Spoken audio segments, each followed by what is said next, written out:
This is the Morning Swim Show for Tuesday, September 13th, 2011. I'm Jeff Cummings, and again, I'm here at the American Swimming Coaches Association's clinic in San Diego, California. And with me is Dan Flack, head coach of the Baylor School girls and boys swim teams.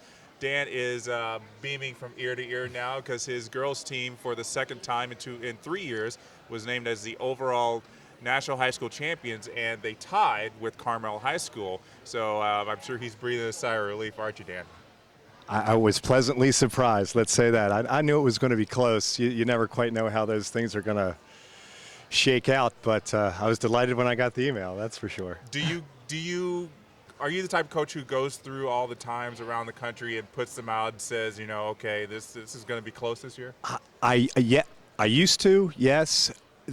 As it goes on each year, as there's different seasons and California is so late, I'm like, this is all going to come out in the wash. So this year I did not check it nearly as much as I have in the past. So obviously when Swimming World tabulates all the final totals, like I said, we contact you and let you know. Was there anything going on in the back of your mind, like, I have a feeling we won this year? I did not think we won. I thought we'd be top three. I knew we put up some good times and had some really good relays and everything. But I was delighted with the way it shook out. I knew we would be up there, but I really didn't have a firm grasp on what actual place we would get. Well, you had a national record in the 200 free relay. You had Kristen Vredefeld score a lot of points. Yes. I mean, that had to kind of give you a little optimism. Yes. Yes, I just didn't know. I know Missy Franklin was going nuts, and I didn't know what event she would be put in and all that stuff. So I thought, like I said, I thought we'd be pretty good. What was the key to this season doing so well? I've gotten very comfortable. I joke with my staff. When it comes to our high school state meet, I feel very confident now that I got that meet figured out on how to really prepare kids and make sure that we're at peak speed, because it's a real speed meet. Very few races are over 4 laps. So we really we put a lot of emphasis on really teaching the kids. 100-yard race, very different than a 100-meter race. And we're pretty good now at showing the kids how to really swim a 100-yard race. And it was just one of those meets where, boom, the first swim was good, and we just kind of kept rolling and rolling and rolling. Right. And it's great that it was, our boys and girls both were kind of going off, and it just got it rolling. Right. And I also want to mention your boys team, top 3 in the country, 3rd place. Yeah, that one shocked me. If that one, I'm so proud of our girls, but that group of boys, let's just say that was an interesting group to work with on many levels. Guys, you know what I'm talking about.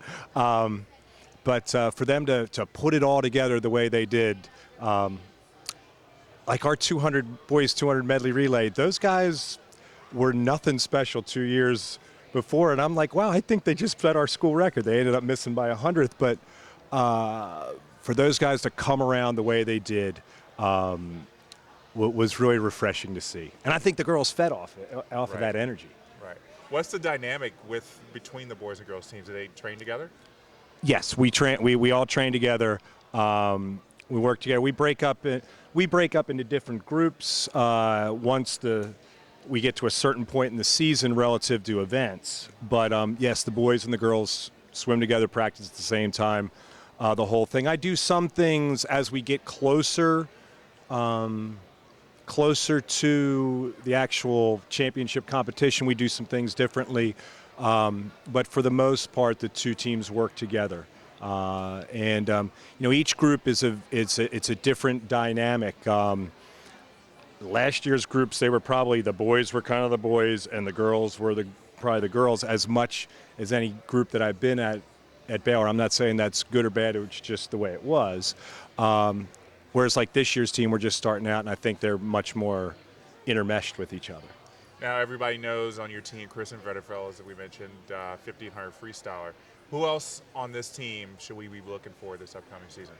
This year we have a couple kids who I think are going to take quantum leaps. We had 4 girls swim in Lima, Peru at the World Junior Championships, representing 4 different countries. And I think we have some girls from the Caribbean who are really, they've got, it takes a little while to figure it out and get it used to. I almost say the first year it's like learning a new language to a degree, and they have to adjust to being away from home and all that. But we have some girls, a girl named an Ashley Yearwood who was on our record-setting relay, a girl from Trinidad, Kimberly John Williams, a local girl named Hannah Pfeiffer. I think those are all kids that are going to really have big breakthroughs this year. They had great summers, and they seem set up to really go this year. You tied for the national title with Carmel, they've been a phenomenal public school for 30 years, and you guys are really starting to come up. In your article in Swimming World Magazine this month, you said you're trying to make Baylor a brand. Yes. What do you mean by that? A brand, in my mind, it is not just something that you see maybe in other collegiate sports. All of a sudden, the team has the miracle year and they win a championship or something, but then 2 or 3 years later they go away. Whereas a North Carolina basketball and Alabama football, they're always around, and that's what I want us to be. Hey, just as we were joking beforehand, people don't think we're from Waco, Texas anymore. They actually kind of know where we're from now. That's step one. And we just want to put out, I have a great supportive coaching staff. They work their tails off. They're really supportive. And I think we've got a situation where we can be year after year consistently one of the top high school programs in the country.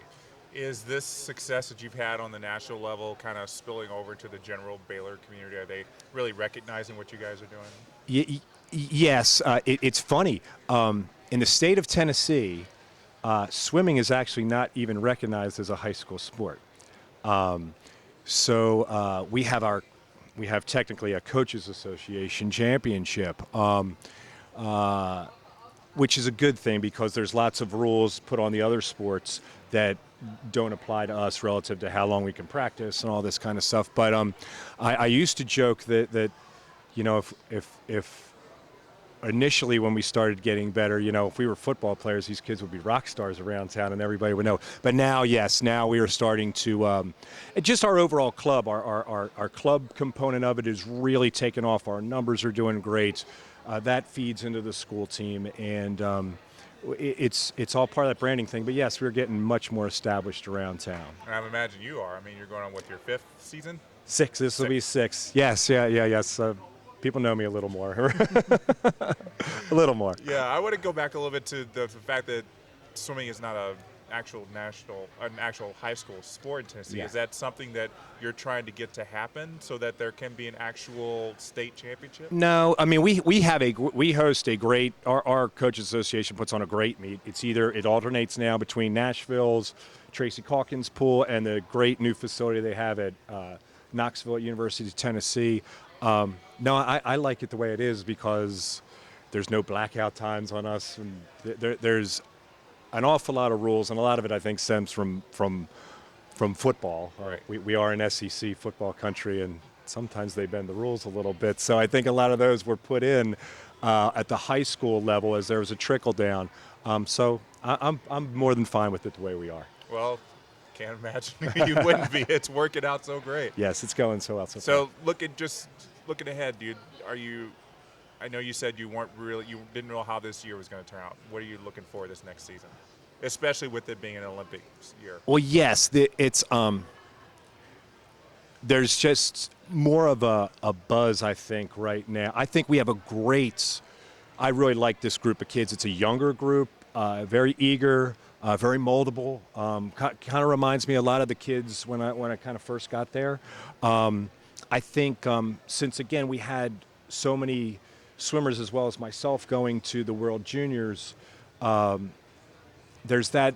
Our kids are a little bit more exposed to international swimming because we've got kids who will be going to a meet in the Caribbean somewhere. We have that I think we have kids from 5-6 different countries on our team, as well as Martin Grotzky, who's a graduate, who's at the University of Georgia, who's an Olympic hopeful. I mean, we proudly put on our team shirts a couple years ago, London Calling 2012, and I said, this is not something that, it was a great Clash song, and it makes a good shirt, but this is something that we really believe, that we want somebody, I don't know who it is, but from our Baylor program, swimming in the Olympics. That's and we've got we bought the big sign that's got all the Olympic trial cuts is posted up right next to my office on our pool deck for everybody to see.